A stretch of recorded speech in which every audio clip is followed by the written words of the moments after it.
तमाम दोस्तों का शुक्रिया आपकी तशरीफ़ आवरी का। आज दो चार इश्यूज़ हैं जिस पे हम चाहते हैं कि आवाम को भी आगाही दी जाए और मीडिया से भी बातचीत की जाए। पहली तो आज हमारे इस मुल्क के लिए सबसे इम्पॉर्टेंट इवेंट इस वक्त जेनीवा में चल रहा है, जिसमें खुसूसी तौर पर फ़ॉरेन मिनिस्टर बिलावल भुट्टो ज़रदारी साहब और वज़ीर आज़म शहबाज शरीफ साहब की मेहनतों की वजह से वहाँ पे एक डोनर कॉन्फ्रेंस मुनक़्क़िद की जा रही है कि जो भी आपके अपने मुल्क में आपके अपने भाई बहन बच्चे बुज़ुर्ग जो भी इस वक्त परेशान हाल हैं, उनकी मदद के लिए इंटरनेशनल कम्युनिटी को जगाया गया है। तो वो एक इवेंट चल रहा है। दूसरा, आज आपके इल्म में है कि इलेक्शन कमीशन ऑफ पाकिस्तान ने कहा है कि जी सिंध हुकूमत कराची और हैदराबाद डिवीज़न में इलेक्शन कराए। तो जो भी इलेक्शन कमीशन का फ़ैसला है, एक आइनी इदारा है, उसको सिंध हुकूमत मनोमन तस्लीम करती है और डेफिनेटली उस पर अपना किरदार भी अदा करेगी। तीसरी बात, जो भी मैं देख रहा था कि कल और आज से पीटीआई और जमायत इस्लामी की तरफ से कुछ बातें की जा रही हैं। कल पाकिस्तान के सबसे बड़े झूठे और मुनाफिक शख्स इमरान खान ने जो फरमाया, जिसमें उसने ये कहा कि जी लोगों को कॉल जा रही हैं मुख्तलिफ़ जगहों से कि पीपल्स पार्टी में शामिल हों, और सियासी इंजीनियरिंग का नाम लिया इमरान खान ने। तो वो इंग्लिश में कहते हैं look who is talking. Imran Khan अगर सियासी इंजीनियरिंग जो कि नहीं हो रही, उसके लिए एक नया नैरेटिव बिल्डअप करने की कोशिश कर रहा है, जिसका शौक़ ये है कि रोज़ बरोज़ किसी न किसी तरीके से इदारों को मलाइन किया जाए, उनके ऊपर इल्ज़ामात लगाए जाए, उनके ऊपर बहतान तराजी की जाए। वो शख्स अब सियासी इंजीनियरिंग के फिर नए टर्मिनोलॉजी यूज़ कर रहा है, और ये वो शख्स जिसकी सियासत माजी में सियासी इंजीनियरिंग की वजह से हुई, जिसकी सियासत में बूस्ट लाहौर के जलसे सियासी इंजीनियरिंग की वजह से किए गए, जिसकी पार्टी को जोड़ तोड़ के चूचू का मुरब्बा तमाम पॉलिटिकल पार्टी से लोटे जमा कर करके इमरान खान को एक पार्टी बना के दी गई सियासी इंजीनियरिंग की वजह से, जिसको इलेक्शन बुरी तरह बदतरीन मुल्क में धांधली करके इलेक्शन जितवा कर एक सिलेक्टेड वज़ीर-ए-आज़म बनाया गया। उस सियासी इंजीनियरिंग की पैदाइश वो शख्स आज दूसरों पे सियासी इंजीनियरिंग की बात कर रहा है, क्योंकि नहायत अफसोस की बात है। पाकिस्तान के बच्चे बच्चे को पता है कि इमरान खान की जमात एक मसनूई जमात पैदा की गई, मसनूई तरीके से पाकिस्तान के ऊपर, इस मुल्क के ऊपर एक थोपी गई, और वो शख्स आज सियासी इंजीनियरिंग की बात करे तो मैं समझता हूँ कि इमरान खान के लिए हकीकत में डूब मरने का मुकाम है। दूसरी बात,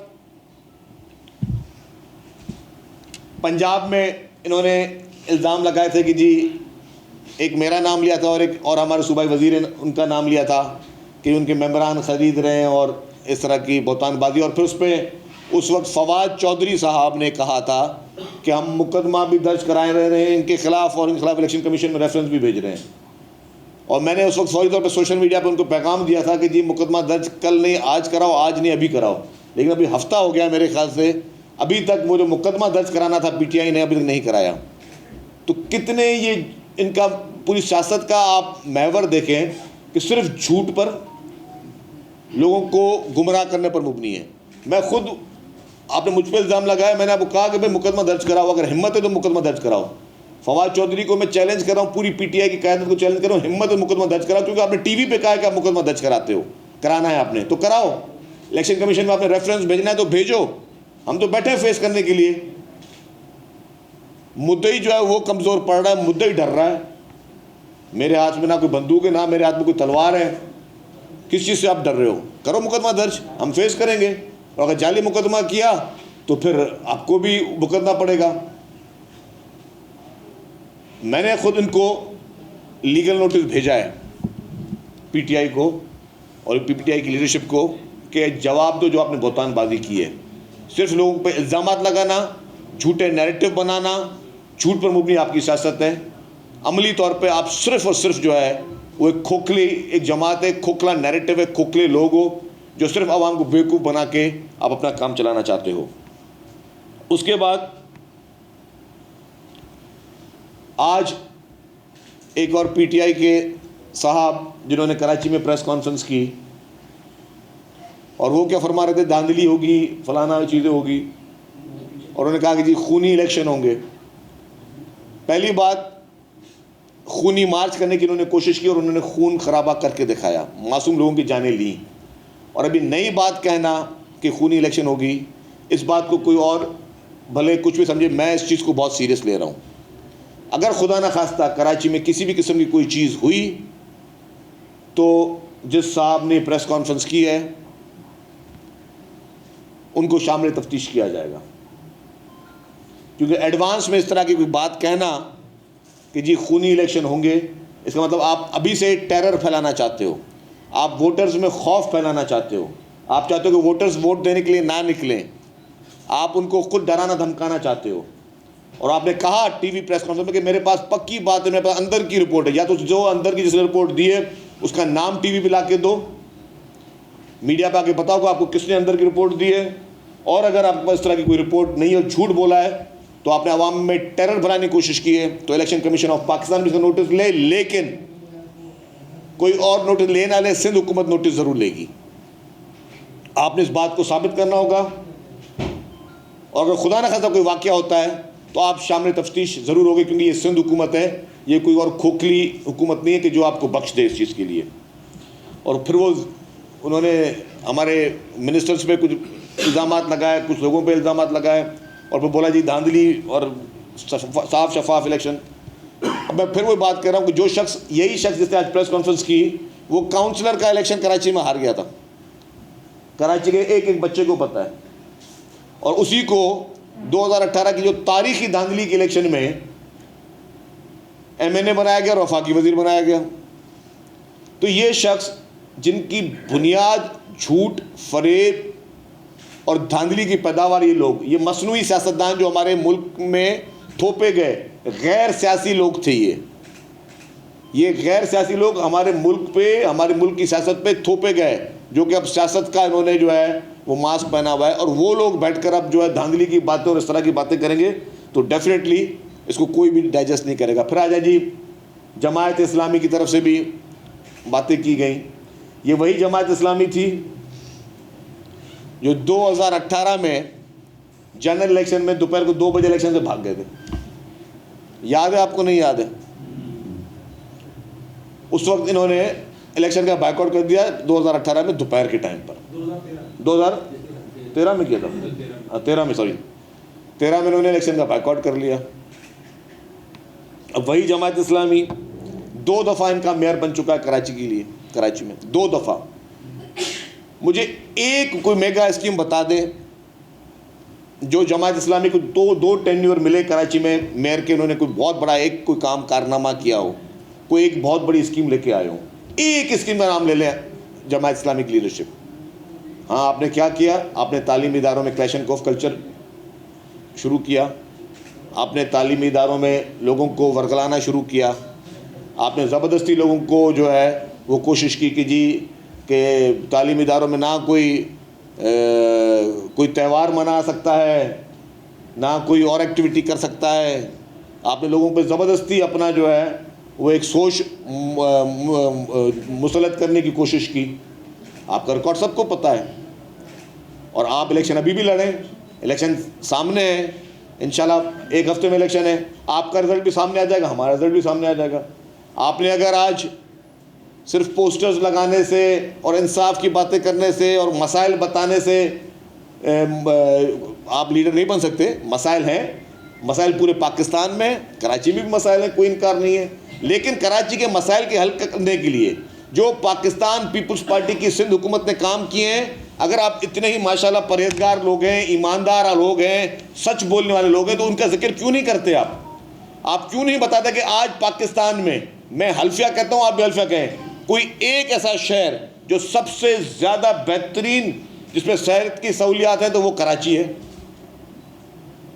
और ये पाकिस्तान पीपल्स पार्टी की सिंध हुकूमत नहीं, सिंध हुकूमत को ये एज जाती है कि पूरे पाकिस्तान भर में सबसे ज़्यादा बेहतरीन सेहत की सहूलियात हैं तो वो सिंध सूबे में है, और उसका मरकज़ कराची है, कराची में है, कैपिटल कराची है, कराची में है। मुझे एक किसी और सूबे में बता दे जहाँ पे कैंसर का मुफ्त इलाज साइबर नाइफ के ज़रिए होता हो। मुझे किसी एक और सूबे का नाम बता दें जहाँ पे आपने इन्फेक्शन डिजीज़ हॉस्पिटल बनाई हो। मुझे किसी एक सूबे का नाम बता दें जहाँ पे आपने NICVD के, जो कि दिल का मर्ज जो है वो एक बहुत ही मुश्किल और बहुत महंगा इलाज होता था, अब यहाँ पे हर डिस्ट्रिक्ट में NICVD बन रही है। चेस्ट पेन यूनिट की गाड़ियाँ, जैसे मोबाइल में लोग कोई चीज़ें खाने पीने की बेचते हैं, इस तरह हमने जो है वो मोबाइल वैन्स हमारे अवेलेबल है कि अचानक किसी को किसी सड़क पे भी कोई चेस्ट का कोई प्रॉब्लम हो जाए तो फ़ौरन जाके वो अपना चेस्ट पेन यूनिट में जाके दिखाए। आप इस चीज़ को मानते क्यों नहीं हैं? आप क्यों नहीं मानते कि आपकी तालीम में जो है काफ़ी बेहतरी कराची में आ रही है? आप क्यों नहीं मानते कि आपके सड़कों के नेटवर्क में, आपके ब्रिजेस में, आपके पार्क्स में, हर चीज़ में पाकिस्तान पीपल्स पार्टी की सिंध हुकूमत अपना काम कर रही है? आप ये क्यों नहीं मानते कि जी आपके ट्रांसपोर्ट प्रोजेक्ट में ठीक है देर लगी, लेकिन ट्रांसपोर्ट के लिए ट्रांसपोर्ट मिनिस्ट्री सिंध हुकूमत की पाकिस्तान पीपल्स पार्टी की तरफ से वहाँ पर बसें चलाई जा रही हैं, रोज़ बरोज़ एक नए प्रोजेक्ट्स आ रहे हैं, रोज़ बरोज़ नई चीज़ कराची के लिए आ रही है। अभी इस चीज़ को मानने के लिए क्यों नहीं आप मानते? अवाम मानती है, आप नहीं मानते। और आप बताएं कि अगर आप इंशाल्लाह ताला कभी इस तरह आप इन इक़्तिदार में नहीं आएंगे, लेकिन आप अगर आए तो आपने इससे पहले क्या दिया जो अब आप उम्मीद लोगों को झूठे दिलासे देने के लिए कोशिश कर रहे हैं? सिवाय धरने देना, सिवाय आपने रोड ब्लॉक करना, सिवाय लोगों के खिलाफ बौतानबाजी करना, अच्छी अच्छी बातें टीवी चैनल पे आके करना, रोज़ सुबह के टाइम पे आके प्रेस कॉन्फ्रेंस करने से आपको वोट नहीं मिलेंगे। अगर आपको वोट चाहिए तो अपने अपने अमली काम बताना पड़ेगा। हाँ, पीपल्स पार्टी अपना अमली काम बता रही है। पीपल्स पार्टी सैलाब में भी खड़ी है, सैलाब मुतासिर के साथ, हर कुदरती आफत में भी खड़ी है, और रोज़ाना की बुनियाद पर जो भी पीपल्स पार्टी काम कर रही है वो पीपल्स पार्टी की सिंध हुकूमत अपना काम बता रही है। जमात इस्लामी को बताने के लिए क्या है? क्या उन्होंने पानी का मसला हल किया? क्या उन्होंने लॉ एंड ऑर्डर का मसला हल किया? क्या उन्होंने किसी और चीज़ का मसला हल किया? कराची के जितने मसाइल हैं उसको अगर कोई एड्रेस कर रहा है और ईमानदारी से नेक नीयत से कर रहा है तो वो पाकिस्तान पीपल्स पार्टी की सिंध हुकूमत कर रही है। लॉ एंड ऑर्डर का कराची में एक इशू है स्ट्रीट क्राइम का, चीफ मिनिस्टर साहब ने बहुत सख्ती से इस पर अहकाम जारी कर दिए। मैं ये नहीं कह रहा कि नोटिस लिए हैं उन्होंने, अब उन्होंने अहकाम जारी कर दिए, पुलिस की विजिबिलिटी बढ़ा दी है। जो SSC यूनिट हैं, जो स्पेशल सिक्योरिटी यूनिट हैं, उनको बोला कि वो अपनी सड़कों पर विजिबिलिटी शुरू करें, और बहुत बड़े क्रैकडाउन पुलिस की तरफ से जो उन्होंने क्रिमिनल्स के खिलाफ किए वो पूरा डेटा मैं आपको कल या परसों आपको सामने वो भी लेकर आऊँगा कि कितने बड़ी तादाद में लोगों को गिरफ्तार किया जा रहा है, कितनी बड़ी तादाद में ये कार्रवाइयाँ चल रही हैं। तो गवर्नमेंट को अपने एक एक चीज़ का एहसास है। ज़ाहिर है बरसात में अभी सड़कें टूटी हैं, हमें एहसास है कि बरसात में सड़कें टूटी हैं, तो उन पर भी डेवलपमेंट का काम चल रहा है। अगर पानी के लिए रिसोर्सेज में भी सिंध गवर्नमेंट अपना काम कर रही है, तो पाकिस्तान पीपल्स पार्टी की सिंध हुकूमत हर शोबे में, जो शोबा भी हम समझते हैं कि आवाम के लिए रोज़मर्रा पे ताल्लुक़ रखता है, उसके लिए पाकिस्तान पीपल्स पार्टी की सिंध हुकूमत अपना काम कर रही है। लेकिन ये PTI टाइप के लोग, जमात इस्लामी टाइप के लोग, जो सिर्फ और सिर्फ गलत बयानियाँ, गलत प्रोपेगेंडा, झूठे प्रोपेगेंडा, झूठी बातें, कुछ लोग आधा सच बोलते हैं, कुछ सिर्फ झूठ बोलते हैं, तो इनका सिर्फ पॉलिटिक्स इस चीज़ पे मुयस्सर है। बाकी मुल्क के लिए क्या कर रहे हैं, पाकिस्तान के लिए क्या कर रहे हैं, कोई चीज़ नहीं है। आज भी पंजाब हुकूमत उस पर लाजिम है कि गवर्नर की एडवाइस के बाद एतमाद का वोट ले, लेकिन PTI फिर भाग रही है, फिर एतमाद का वोट नहीं ले रहे इनके पास, इसलिए कि इनके पास नंबर्स पूरे नहीं हैं। जो मसनूई लोग जो ज़बरदस्ती शामिल किए गए, अब वो सब लोग, अब जब उनको ब्रीदिंग स्पेस मिल रही है तो वो हर कोई अपनी इज़हार आज़ादी दे रहा है, वो उनके साथ नंबर्स पूरे नहीं है। तो इमरान खान की आज भी पंजाब हुकूमत जो है वो जाली तरीके से बैठी हुई है। आज भी डॉन के एक मैं अखबार आपको दिखाता हूँ कि उनके खैबर पख्तूनख्वा की हुकूमत के जो कारनामे हैं, ये आज भी डॉन में खबर छपी हुई है। The auditor general of Pakistan has identified multi-billion rupees irregularities in financial affairs of Khyber Pakhtunkhwa government, with the major chunk of them related to the agriculture, energy, health and transport sector. ये देखें आप, ये आज के don में छपी हुई खबर, ये multi-billion irregularities, अरबों रुपए के करप्शन की कहानियाँ खैबर पख्तूनख्वा हुकूमत की आज के अखबार में भी छपी हुई हैं ये। और ये अखबार पे तो आप वैसे तो सब पे पार्टीजन का आप इल्ज़ाम लगाते हैं, इस पे तो आप नहीं लगाते हो ना। तो आप आज भी आपकी हुकूमत करप्ट तरीन मशहूर है। इमरान खान के दौर में पाकिस्तान दुनिया की तारीख में करप्शन इंडेक्स में ऊपर गया, ये इमरान खान के ऊपर क्रेडिट आता है, जो कहता था कि मैं ईमानदार शख्स हूँ, मैं जानतदार शख्स हूँ। सबसे बड़ा चोर डाकू वो शख्स साबित हुआ। पाकिस्तान को कभी किसी हिस्ट्री में करप्शन पे इतना बड़ा चार्जेस नहीं लगे जो आपके इमरान खान की अपनी हुकूमत में लगे। जो अपने आप को सादिक अमीन जाली शख्स कहता था, उसके अपने हुकूमत में उसके ऊपर ये इल्ज़ामात लगे। आज भी उसके खिलाफ केसेस सारे नैब में, अब कभी कोई इनके नोटिस जा रहे हैं, कोई नोटिस जाने के लिए तैयार नहीं है। नैब भी अगर उसी तरीके से एक्टिव हो जिस तरह पहले हुई, तो मैं समझता हूँ कि आधी पीटीआई की क़यादत जो है वो जेलों में होगी और विद फैमिलीज होंगे काफ़ी लोग। तो जो वो आंटी गोगी के ज़रिए जो काम करते थे, ये सारे के सारे विद फैमिलीज ये लोग जेलों में पड़े होंगे। जो प्रैक्टिस नैब ने पहले की थी, अगर वो दोबारा वो प्रैक्टिस दोहराए तो ये लोग जिनका हुकूमत के 3.5 साल करप्शन पे मबनी है, झूठ पे मबनी है, नाअहली पे मबनी है। आज मुल्क की फाइनेंशियल पोजीशन, जिस इकॉनमी को जो बहुत बड़ा प्रेशर है, वो इमरान खान की नाअहली गलत डिसीजंस की वजह से है। और ये मुल्क के लिए नासूर साबित हुआ। ये शख्स, इसने नौजवान नस्ल को तबाह करने की कोशिश की, इसने हमारे मुल्क की इदारों को तबाही करने की कोशिश की, इसने मुल्क की इदारों के खिलाफ साजिश की। और आज वो शख्स मिन्नतें कर रहे हैं फिर दोबारा कि जी हम चाहते हैं कि हमारे इस्टेब्लिशमेंट से ताल्लुकात बेहतर हों। ये आपने भी पढ़ा होगा टीवी में, अखबार में ना। अब फिर दोबारा मिन्नत करने पे आके जब उनको पता चला कि अब दाल गलनी नहीं है, अब पब्लिक की आंखें भी खुलना शुरू हो गई हैं, तो फिर उनको पता है कि कल को इख्तियार में आने के लिए हमें बैसाखियों की ज़रूरत है। फिर किसी उंगली को कोई उंगली हमें पकड़े या कोई उंगली उठाए और हम फिर इख्तियार में आए। तो आज वो फिर दोबारा बेताब हो जा रहे हैं। तो ये इनकी हकीकत है, ये इनकी असलियत है। और मैं समझता हूँ कि अवाम की आंखें अब बहुत हद तक खुल चुकी हैं। अवाम मज़ीद जो है वो इनके झांसे में नहीं आएगी। देखिए, हमने कहा कि हम एमक्यूएम हमारे फेडरल गवर्नमेंट में इत्तेहादी हैं। हमने पूरी कोशिश की है कि एमक्यूएम में जितने भी जायज़ ग्रीवेंसेस हैं उनको एड्रेस किया जाए, लेकिन आइनी इदारे भी इस मुल्क में मौजूद हैं। जो आइनी इदारे कहेंगे, सिंध हुकूमत आइनी इदारों के हर फैसले को मनोमन अमल करने की पाबंद है।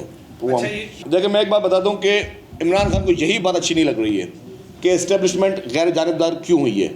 आपने देखा होगा, जैसे ही इस्टेब्लिशमेंट गैर जानिबदार हुई तो उसने न्यूट्रल का नाम रखकर इस्टेब्लिशमेंट को उसने गालियाँ देना शुरू की।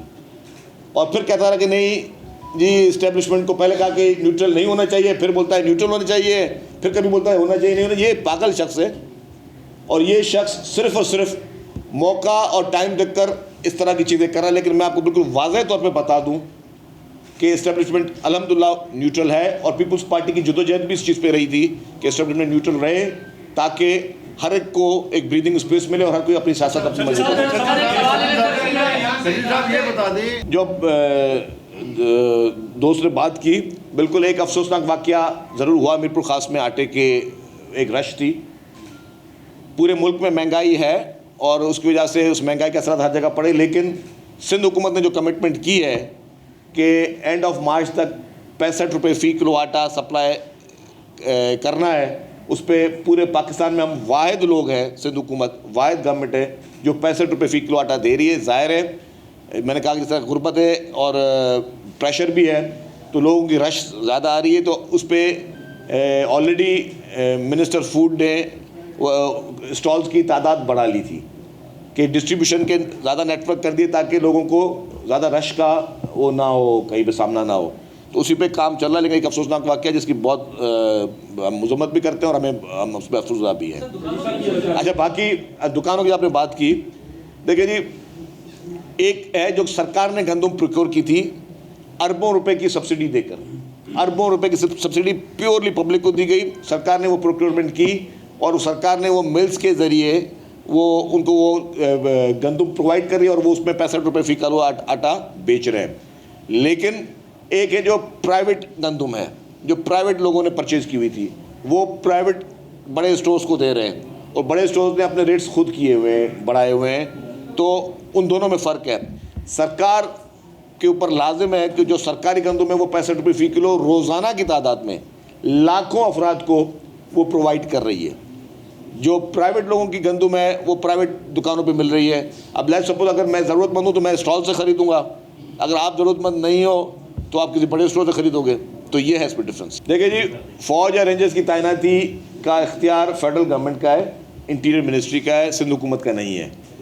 जहाँ तक आपने फिर नाम लिया कि अली जैदी ने कहा खूनी इलेक्शन होने जा रहे हैं, उनके पास या तो कोई प्लानिंग है दिमाग में, या वो लोगों में डर खौफ पैदा करना चाह रहे हैं, या वाकई वो खून खराबा कराना चाह रहे हैं। डेफिनेटली अगर वो खून खराबा करना चाह रहे हैं तो उनको सामने तफ्तीश होगा, अगर खुदा न खास्ता कोई वाक़या होता है। यही पंजाब में भी, पंजाब में इनकी अपनी हुकूमत थी पीटीआई की, और इमरान खान के जो कंटेनर पे हमले की एक ड्रामा रचाया गया, एक झूठा सोचा समझा ड्रामा रचाया गया, जिसमें उनकी मर्ज़ी से जो है वो पूरी शामिल थी। हो सकता है कि पीटीआई खुद कराची में इस तरह का कोई वाक़या करना चाह रही हो, उनके पास ऑलरेडी कोई प्लानिंग हो, तो देखा जाएगा। ज़ाहिर है उनके इस बयान के बाद तो पुलिस और मज़ीद अलर्ट होगी। देखिए जी, अदालत ने हुक्म किया, गवर्नमेंट ने फौरी तौर पर अदालत के हुक्म को मानते हुए उन्होंने उनका नोटिफिकेशन विड्रॉ कर दिया। हुकूमत ने अपना काम किया। अब अगर वो ज़बरदस्ती कोई इस तरह कर रहा है तो डेफिनेटली उसके खिलाफ जो डिपार्टमेंटल कार्रवाई है वो होगी, शो कॉज नोटिस भी इशू होंगे, उसमें वो लोग सस्पेंड भी हों, इस तरह की कुछ चीज़ हो सकती है। देखिए जी, पहले 100% पेमेंट रखी गई थी सेफ सिटी के लिए। जब सैलाबी सूरत हाल हुई तो तमाम ज़रा सैलाब में लोगों को पैसे दिए गए, लोगों की इमदाद की जा रही है, लोगों को खाना, खुराक, टेंट्स, घर बनाने के लिए, वीट की प्रोडक्शन के लिए, सब चीज़ों के लिए गवर्नमेंट पैसे खर्च कर रही है। तो ज़ाहिर है एक्स्ट्रा पैसे तो गवर्नमेंट के पास कोई नहीं थे। गवर्नमेंट ने मुख्तलिफ डिपार्टमेंट की थोड़ी थोड़ी कट की है। उस एपेक्स की मीटिंग में मौजूद था। एपेक्स में ये बात तय हुई कि आज भी safe cities are top priority project, लेकिन लेट्स सपोज अगर जितने पैसे का मखसूस रखने थे, होता है उसके आधा पैसे जो हैं वो अभी रिलीज़ होंगे और उसका आधा काम अभी इस साल कराया जाएगा। नेक्स्ट ईयर इंशाल्लाह बाकी कंप्लीट किया जाएगा। तो इस प्रोजेक्ट को बंद नहीं किया गया, उस प्रोजेक्ट को बंद नहीं किया गया, उस पर पैसे रखे गए और उसमें लेट्स सपोज अगर आपने 50 किलोमीटर वो चीज़ कैमरा लगाने हैं तो अभी समझे कि 25 किलोमीटर लगेगा, एक मिसाल तौर पर। देखिए जी, उनको गो हेड दी हुई है, वो already they are working on it. देखिए जी, अल्लाह ना करे ऐसी कोई चीज़ नहीं होगी। रियासत पूरी कोशिश कर रही है। अनफॉर्चुनेटली नाअहल लोगों ने जो IMF के साथ मुआहदे किए थे, जो कमिटमेंट की थी, वो उन्होंने सियासी मुफाद के लिए और पब्लिक में वो प्रेशर ना आए उसके लिए उन्होंने वो मुआहदे उनसे उनकी पासदारी नहीं की, जो कि पूरे का पूरा मलबा जो है वो दूसरी हुकूमत को मिला। और मैं समझता हूँ उसमें कोई गलत फैसला नहीं था, क्योंकि एक शख्स ने इंटरनेशनल इदारों से कमिटमेंट करके वक्ती तौर पर तो उसने अपनी कामयाबी ले ली कि उसने डॉलर या रेट्स नहीं बढ़ाए, लेकिन इन फ्यूचर वो भुगतना पाकिस्तान को ही था। तो लेकिन अगर किसी और पॉलिटिकल पार्टी ने हुकूमत संभाल कर जो मुल्क की मईशत के लिए बेहतर हो सकता है वो डिसीजन कर रही है, तो आवाम के सामने ये चीज़ बिल्कुल सामने, ये कोई नहीं कह सकता कि ये हुकूमत गलत फैसले कर रही है। हुकूमत के पास जो भी अवेलेबल ऑप्शन हैं वो हुकूमत उस पर कर रही है काम। बिल्कुल जी, आपने देखा होगा कि अभी 2-4 दिन पहले भी बिलावल भुट्टो जरदारी साहब, चीफ मिनिस्टर साहब, सब ये गए खैरपुर नासिर शाह में, जहाँ पे पानी के इशू और पानी रिसीट हो रहा है। वो बहुत लो लाइन एरिया है, बहुत ज़्यादा पानी है, वो टाइम अपना ले रहा है और पानी के निकाल के लिए बड़े बड़े जितने भी हैवी पंप्स पाकिस्तान में अवेलेबल हैं वो भी लगे हुए, नेशनल तरीके से भी जा रहा है। तो डेफिनेटली गवर्नमेंट की कोशिश है ज़्यादा से ज़्यादा इस पानी का निकाल किया जाए ताकि लोग जो है वो वापस अपने घरों को आबाद हो सके। देखिए, मैंने क्लियर कर दिया, एस्टेब्लिशमेंट का सियासत से अब कोई रोल नहीं है। इमरान खान खुद अपने इंटरव्यूज़ में इन चीज़ों को मान चुके हैं कि मेरे पास ना सेनेट में वोट होते थे, ना मेरे पास असेंबली में नंबर होते थे, मैं फिर एस्टेब्लिशमेंट को कह के अपने बिल्स पास करवाता था। तो जिस शख्स के वो खुद तो अपनी चीज़ें मान चुका है, मतलब वो पपेट रहा है, वो एक वो कहा जाए कि जी इस्टेब्लिशमेंट का पैदा किया हुआ एक पपेट, उस दौर की इस्टेब्लिशमेंट का पैदा किया हुआ एक पपेट रहा है जिसने इस मुल्क को तबाही के दौराने पे पहुंचाने की पूरी कोशिश की। लेकिन अब उसको पता है कि आइंदा उसको अब इस तरह की सपोर्ट नहीं मिल सकती, और ना सिर्फ उसको, हम कहते हैं कि पाकिस्तान में किसी को भी वो सपोर्ट नहीं मिलनी चाहिए। पाकिस्तान में कोई भी डिजर्व नहीं करता कि कोई किसी सपोर्ट की वजह से इक़्तिदार में आए। तो अब उसको पता है कि सपोर्ट नहीं मिल सकती, वो तो उसकी पूरी जदोजहद ये पिछले 4-5 महीने की है। वो इस्टेब्लिशमेंट को ब्लैकमेल करने की जदोजहद का मकसद ये था कि किसी ना किसी तरीके से इमरान खान को वो सपोर्ट दोबारा मिले और वो फिर इक़्तिदार की कुर्सी पर आके बैठे, जो कि मैं समझता हूँ कि अब मुश्किल नहीं, नामुमकिन है। Thank you very much.